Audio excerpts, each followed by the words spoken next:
যা ঘটছে, যা আলোচিত, যা ঘটবে, যা নিয়ে আপনারা আগ্রহবোধ করেন, আশেপাশে যা নিয়ে শোরগোল চলছে, সবকিছু নিয়ে আমাদের আয়োজন এখন চলতিতে আপনাদের সাথে আছি আমি আতিক মেজবা লগ্ন। আমরা যেমনটি জানি যে গতকালকে থেকে একটি বিষয় আলোচিত, বেশ কয়েকদিন ধরে আলোচনার কেন্দ্রবিন্দুতে রয়েছে সাবেক প্রধানমন্ত্রী শেখ হাসিনা, যিনি ভারতের নয়াদিল্লিতে ডিপ্লোম্যাটিক করেসপন্ডেন্টদের সাথে একটি প্রেস ব্রিফিংয়ে অংশ নিয়েছিলেন এবং বলা হয়ে থাকে যে foreign correspondents club of south Asia আয়োজিত এক অনুষ্ঠানে তিনি কথা বলেন সেখানে, এবং তার এই কথা বলাকে কেন্দ্র করে এই দক্ষিণ এশিয়া থেকে শুরু করে বাংলাদেশ, ভারত এবং চারপাশে বেশ শোরগোল শোনা যাচ্ছে। এবং আমরা যেমনটি জানি যে তার এই কথা বলাকে কেন্দ্র করে রাজনৈতিকভাবে বা যারা আসলে স্টক হোল্ডার রয়েছেন, বিশেষ করে বাংলাদেশে সবাই মিলেই কিন্তু বিভিন্ন আলোচনা সমালোচনা চলছে, এবং সেই সমালোচনা ঘিরে কী ঘটছে, কূটনৈতিকভাবে কোন ধরনের উদ্যোগগুলো নেওয়া হয়েছে, সব কিছু নিয়েই আসলে বিশ্লেষণের জন্য আজকে আমরা এখন চলতিতে কথা বলার চেষ্টা করব। প্রথমত যে বিষয়টি বলতে চাই সেটি হচ্ছে, নিশ্চয়ই সবাই জানেন যে 2024 সালের 5ই আগস্ট দুপুরে, অর্থাৎ ছাত্র জনতার যে গণঅভ্যুত্থান ছিল, সেই গণঅভ্যুত্থানের প্রেক্ষিতে দিল্লিতে পলাতক হয়েছিলেন সাবেক প্রধানমন্ত্রী শেখ হাসিনা। তারপর থেকেই তার বিচারের দাবিতে দেশে ফিরিয়ে আনার জন্য বিভিন্ন সময় বাংলাদেশ এবং ভারতের মধ্যে কথাবার্তা হয়েছে, বারবার তার বিচারের কথা বলা হয়েছে। একই সাথে তিনি ফাঁসির দণ্ডপ্রাপ্ত একজন আসামি, এই বিষয়টিও আইনের মাধ্যমে ঘোষণা দেওয়া হয়েছে। তবে তিনি কোথায় অবস্থান করছেন, সেখান থেকে পতিত সরকার আওয়ামী লীগের ভবিষ্যৎ সম্ভাবনা কি, সেখান থেকে ফেরার সুযোগ রয়েছে কিনা, এই বিষয়গুলো নিয়ে বিভিন্ন সময় কূটনৈতিক রাজনৈতিক বিশ্লেষক থেকে শুরু করে সবাই যারা রয়েছেন বিভিন্ন সময় আলাপ আলোচনা এবং বিভিন্ন কথা বলেছেন। তো সেই জায়গা থেকে আমরা যতদূর জানি, যতদূর আমাদের জানার জায়গা রয়েছে, আমরা জানতে পেরেছি যে রাজনৈতিকভাবে এর পরবর্তী সময় একটি সরকার ছিল, অর্থাৎ অন্তর্বর্তীকালীন সরকার, এবং এর পরবর্তীতে নির্বাচিত সরকার হওয়ার পর আবারও কিন্তু সেই বিষয়গুলো জোরালো হয়। এবং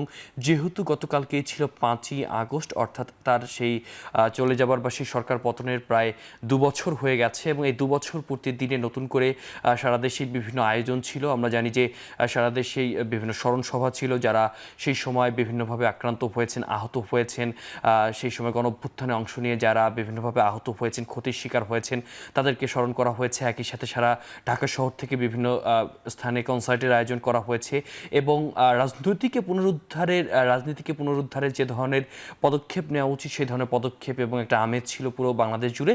এর মধ্যেই কয়েকদিন আগে ঘোষণা আসে যে ভারতের যে ডিপ্লোম্যাটিক করেসপন্ডেন্ট যারা রয়েছেন, বিশেষ করে সাউথ এশিয়া বা দক্ষিণ এশিয়া আয়োজিত যে করেসপন্ডেন্টদের সংগঠন রয়েছে, যে সংগঠনটিকে বলা হয় যে foreign correspondents club of south Asia, তাদের আয়োজনে কথা বলবেন নয়াদিল্লিতে পলাতক ও দণ্ডপ্রাপ্ত সাবেক প্রধানমন্ত্রী শেখ হাসিনা। এবং এরপর থেকেই রাজনৈতিক মহলে, নেটিজেনদের মাঝে, নাগরিকদের মাঝে, সমাজে যারা রয়েছেন তাদের মাঝে আলোচনা শুরু হয়, এবং সেই আলোচনার প্রেক্ষিতেই গতকালকে সন্ধ্যা 6:30টার পরে তিনি আসলে প্রেস মিটে অংশ নেন। সশরীরে অংশ নেননি, তিনি ভার্চুয়ালি সেখানে অংশ নিয়েছিলেন। ক্যামেরার সামনে না আসলেও তিনি আসলে অডিওর মাধ্যমে যুক্ত হয়েছিলেন, যেটাকে বলা হয় স্ট্রিমইয়ার্ডের মাধ্যমে তিনি যুক্ত হয়েছিলেন। এবং সেখানে আমরা দেখেছি যে প্রায় 1 ঘন্টা 31 মিনিট 22 সেকেন্ডের যে সম্প্রচার ছিল, পুরো সম্প্রচার জুড়েই তিনি যুক্ত ছিলেন। এবং সেই সময়টাতে তিনি প্রথমে তার যে নির্ধারিত স্ক্রিপ্ট ছিল, অর্থাৎ তার যে বক্তব্য ছিল, সেই বক্তব্যগুলো তিনি দিয়েছেন। এবং পরবর্তী সময় আমরা যেমনটি দেখেছি, বক্তব্যের পাশাপাশি পরবর্তী সময়ে তিনি যেটা করেছেন সেটি হচ্ছে, যারা গণমাধ্যম কর্মীরা রয়েছেন তাদের প্রশ্ন নেওয়ার চেষ্টা করেছেন। যিনি হোস্ট ছিল তিনি বলেছেন যে প্রশ্ন নেবেন কিনা, তিনি নির্দ্বিধায় বলেছেন তিনি প্রশ্ন নিতে চান। এবং সেই সময়টাতে সারা বাংলাদেশ নয়, এই উপমহাদেশ থেকে শুরু করে পৃথিবীতে যারা আসলে বাংলাদেশের রাজনীতিটাকে ফলো করে, যারা আসলে দেখভাল করে, তারা সবাই এটাকে দেখেছে। এবং সেখানে শুধু শেখ হাসিনা নিজেই নন, পাশাপাশি আমরা জানি যে তার পাশাপাশি একজন ক্রিকেটার, অর্থাৎ সাবেক সংসদ সদস্য এবং বাংলাদেশ জাতীয় দলের সাবেক ক্রিকেটার এবং অধিনায়ক সাকিব আল হাসান, তিনিও যুক্ত ছিলেন।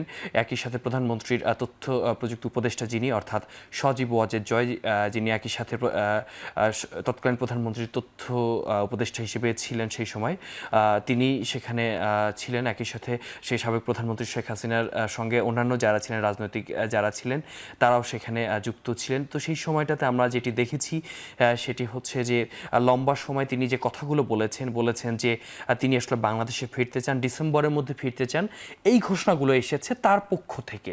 এখন আমরা যদি মোটা দাগে বিশ্লেষণ করতে যাই, তিনি যে দেশে ফিরতে চেয়েছেন, এটাকে আসলে বাংলাদেশ সরকার কিভাবে নিয়েছে, জনগণ কিভাবে নিয়েছে, কূটনৈতিকভাবে আসলে পুরো বিষয়টাকে কিভাবে বিশ্লেষণ করা হয়েছে সেই বিষয়টি আমরা বলতে চাই। এই যখনই তিনি ভাষণটি দিয়েছেন, বাংলাদেশের পররাষ্ট্র মন্ত্রণালয়ের পক্ষ থেকে সেটাতে গভীর উদ্বেগ প্রকাশ করা হয়েছে এবং এত দ্রুত বাংলাদেশ থেকে রেসপন্ড করা হয়েছে সেই বিষয়টা আসলে যারা জুলাই গণঅভ্যুত্থানের সপক্ষে শক্তিগুলো ছিল তারা কিন্তু সেই বিবৃতির পক্ষে অনেক প্রশংসা করেছেন এবং বুধবার রাতে দেয়া এই বিবৃতিতে পররাষ্ট্র মন্ত্রণালয় যে প্রতিক্রিয়া জানিয়েছে সেখানে বলা হয়েছে, পলাতক দণ্ডপ্রাপ্ত গণহত্যাকারী হিসেবে উল্লেখ করে তাকে বলা হয় যে নয়াদিল্লির আয়োজনে তিনি ও তার সহযোগীরা বাংলাদেশ রাষ্ট্র ও জনগণের বিরুদ্ধে বিচ্ছেদমূলক এবং বিদ্বেষগারমূলক একটি বক্তব্য দিয়েছেন। পররাষ্ট্র মন্ত্রণালয় আরও জানিয়েছে যে অনুষ্ঠানের সম্ভাব্য নেতিবাচক প্রভাব সম্পর্কে ভারত সরকারকে আগেই উদ্বেগের কথা জানানো হয়েছিল। একই সাথে আমরা জানি যে দীনেশ ত্রিবেদী, যিনি বাংলাদেশের রাষ্ট্রদূত, ভারতের নিযুক্ত বাংলাদেশের রাষ্ট্রদূত, তাকেও কিন্তু দেখা করা হয়েছে প্রধানমন্ত্রীর পররাষ্ট্র বিষয়ক উপদেষ্টা হুমায়ুন কবির তার সাথে, এবং তিনি কিন্তু দ্বিপাক্ষিকভাবে আলোচনা করেছেন এবং বলেছেন এই বক্তব্য যদি কোনোভাবে আসলে ভারত থেকে দেয়া হয় বা তার এই প্রেস মিট কিন্তু যে কোনোভাবেই বাংলাদেশের যে সার্বভৌমত্বের সাথে বাংলাদেশের যে গণতান্ত্রিক পুনরুত্থান সেটার পথে বাধা হতে পারে, এই বিষয়ে উদ্বেগ জানানো হয়েছিল এবং সেটি নিয়েও আলোচনা হয়েছিল যে একজন পররাষ্ট্র উপদেষ্টা, তিনিও মন্ত্রী পদমর্যাদার সমান, তিনি আসলে কোনোভাবে কোনো দেশের রাষ্ট্রদূতকে ডাকতে পারেন কিনা সেই বিষয়ে অনেকে বলেছিলেন। কিন্তু বাস্তবতা হচ্ছে একজন রাষ্ট্রদূত যে দেশেই থাকেন না কেন সেই দেশের সুবিধাদি তিনি ভোগ করতে পারবেন, তবে সবার আগে সেই দেশের সার্বভৌমত্ব এবং সেই সার্বভৌমত্বের জায়গায় বাংলাদেশের পররাষ্ট্র মন্ত্রণালয় থেকে কোনো ছাড় দেওয়া হয়নি। গতকালকের বিবৃতিতে বলা হয়েছে, জনগণ যখন জুলাই বিপ্লবের দ্বিতীয় বার্ষিকী পালন এবং শহীদদের স্মরণ করছিল ঠিক সেই দিন ভারতের ভূখণ্ডে শেখ হাসিনার এমন গণমাধ্যম উপস্থিতি বাংলাদেশের সার্বভৌমত্বের প্রতি অবমাননা এবং জুলাই বিপ্লবের শহীদদের প্রতি গুরুতর অসম্মান। একই সাথে বলা হয় যে জাতিসংঘের অনুসন্ধানে প্রতিষ্ঠিত তথ্য এবং 2024 সালের জুলাই আগস্টের শিশুসহ নিরীহ বেসামরিক নাগরিকদের নৃশংসভাবে হত্যার ঘটনা অস্বীকার করে শেখ হাসিনা ও তার সহযোগীরা ইতিহাসের গতিপথ পাল্টে দেওয়ার ব্যর্থ চেষ্টা করেছেন। বাংলাদেশের জনগণ অতীতেও এমন অপচেষ্টা প্রত্যাখ্যান করেছে এবং সবচেয়ে যে বিষয়টি আমার কাছে মনে হয়েছে, পররাষ্ট্র মন্ত্রণালয়ের যে ফেসবুক পেজ রয়েছে, ভেরিফাইড ফেসবুক পেজে স্পষ্টভাবে যে বিবৃতি দেওয়া হয়েছে সেখানে বেশ কিছু শব্দ রয়েছে যে শব্দগুলোকে সেখানে হাইলাইট করা হয়েছে, রেড মার্ক করা হয়েছে, জেনোসাইডার বলা হয়েছে, মাফিয়া বলা হয়েছে। অর্থাৎ বাংলাদেশ সরকার যে তার এই প্রত্যাখ্যানের কথা এই বক্তব্যকে নিয়ে শক্তভাবে প্রতিহত করেছে সেই বিষয়ে কিন্তু স্পষ্টভাবে সেখানে বলা হয়েছে, স্পষ্টভাবে জানানো হয়েছে যে সরকার তার জায়গা থেকে তৎপর হয়েছে এবং বাংলাদেশ কখনোই সাইলেন্ট থাকবে না, কখনোই নীরব থাকবে না, এই বিষয়টা সেখানে স্পষ্টভাবে বলা হয়েছে।